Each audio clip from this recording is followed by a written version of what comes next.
Syrian and Turkish troops displayed flags at what was the Kurdish headquarters just 2 weeks ago.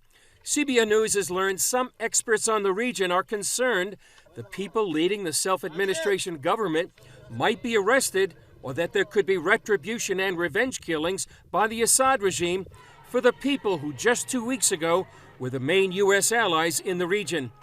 But they say it could be averted if the U.S. stays in eastern Syria.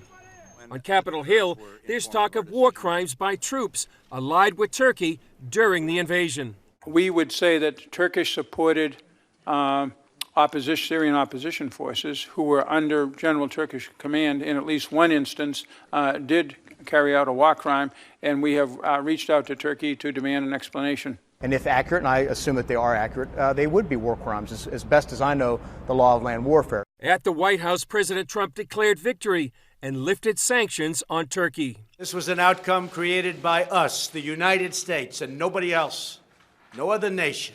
Very simple. And we're willing to take blame, and we're also willing to take credit. The president also warned Turkey it needed to protect religious minorities, or he would reimpose sanctions.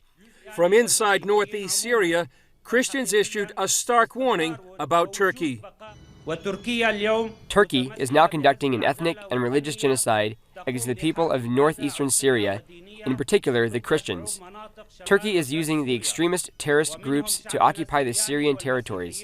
Now, in the region occupied by Turkey, all the Christians, Yazidis, and Kurds fled their homes, and only the radical jihadists are there.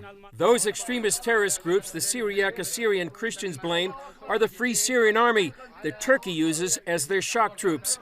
It's a military unit some call ISIS 2.0. The photographic evidence has emerged that some of the fighters have been positively identified as former ISIS people and former Al-Qaeda people who've just kind of, remustered, so to speak, into this new Turkish-supported formation. There's been evidence has emerged of the soldiers doing ISIS salutes. Some examples even of guys wearing patches and badges of ISIS. It's as clear-cut as that. Meanwhile, the humanitarian crisis continues.